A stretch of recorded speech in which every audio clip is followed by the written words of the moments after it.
Hello Libra, Sun, Moon, Rising, and Venus signs. Kamusta kayo? Sana po ay nasa mabuti kayong kalagayan. Welcome back po sa Star Tarot. Kung bago kayo dito, welcome din po kayo. Please subscribe, like, share my videos, and leave me a comment. Kung nakaresonate kayo, thank you. Tingnan natin kung anong mga messages ninyo. Libra, we have the moon. Ayan, sabi dito, things are not what they seem to be. Ayan, so maaring mayroong pagka-deceiving ang mga kaganapan sa mga sitwasyon ninyo sa ngayon, kaya wag kayo agad na mag-fall in doon sa kung ano yung akala ninyo yun na yun, kasi this time parang hindi ganon, ang sitwasyon. You really need to dig deeper into that situation, i-clarify ninyo, i-verify ninyo kung ano yung sa akala ninyo, 'di ba? Para hindi kayo mag-fall doon sa illusion. At saka this is not the right time also for you to make a decision. 'Di ba? If there is something that you need to decide sa ngayon, wag muna ngayon, Palipasin muna ninyo ng siguro ilang araw pa, 'di ba? Pakiramdaman ninyo yung sarili ninyo kasi you will feel it, if it's the right time na para magdesisyon kayo. You will definitely feel it. Alright? At saka, napapaligiran or mapapaligiran siguro kayo around this time ng mga deceptive energies, kaya mag-iingat din kayo. Hindi lang sa mga impormasyon na matatanggap ninyo, but also sa mga tao na nasa paligid ninyo. Okay? Kasi there could be deceptive people as well. At gamitin ninyo yung inyong intuition. Malakas ngayon ang inyong radar, malakas ang inyong intuition sa ngayon. Your psychic abilities are on point. So, gamitin ninyo yan. Alright? Sa ngayon, para mas mas makasiguro kayo na you will be on the right path. You will be taking action according to the divine plan, 'di ba? Kasi yung intuition natin, that is divine guidance. So we also have Four of Swords. Maaari na kailangan mo na mag-relax muna, kailangan mo muna na mag-step back ng kahit saglit lang sa kung ano man ang mga worldly things na pinagkakaabalahan ninyo. There may be a need for you to do some kind of reflection and introspection. Okay? Pwede rin na energy drained na kayo, pagod kayo physically, mentally, emotionally. Maybe some of you are feeling burnout, stressed out na ang iba sa inyo, anxious na ang iba sa inyo dahil siguro sa pagod, or sa dami ng siguro iniisip ninyo, yung ganon, no? Kaya pahinga ka muna. It's time for you to renew yourself para makabalik ka muna sa sentro, makabalik ka sa balanse, sa sarili mo, so that you will be back to focus. Okay?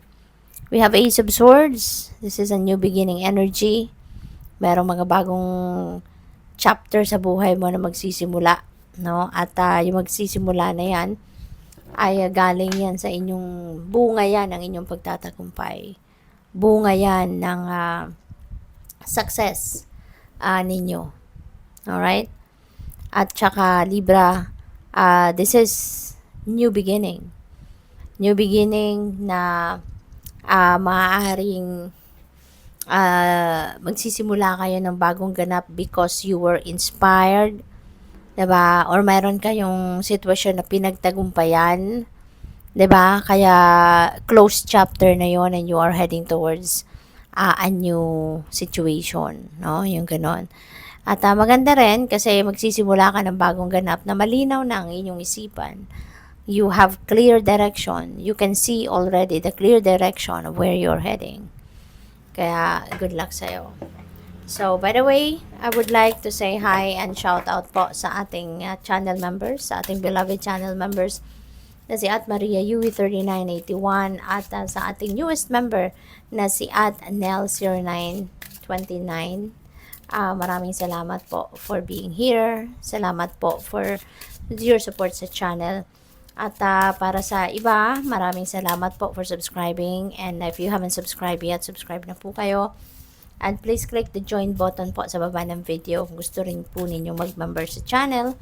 At sa mga cross-watchers, welcome po kayo rito. Thank you for your support. At sa mga hindi nag-skip ng ads, maraming salamat po. Malaking tulong din yan sa aking channel. Thank you. So, we have lovers, tapos may unity. So, most likely, meron ditong relationship na mabubuo. There is union of two people in love. No? Yan ang napipick up ko dyan.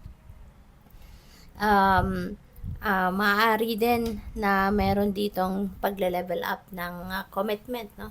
Para sa iba sa inyo, baka kayo ay galing sa pagiging magjowa, mag-boyfriend, mag-girlfriend, at ngayon you are going to be leveling up your commitment. Baka meron na ditong mai-engage, meron na magpapakasal, meron nang nag-iisip, no, na mag-asawa na, kumbaga.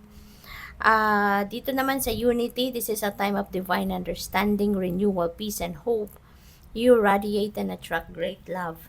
So, feeling ko dito, talaga magkakaroon dito ng bagong yugto, kumbaga, sa buhay ninyo, pagdating sa relationships, no? So, siguro, ang iba sa inyo is really going to get into a romantic union, no? So, good luck then. Unicorn, success, hope, freedom, healing, and magic are all available to you if you just believe.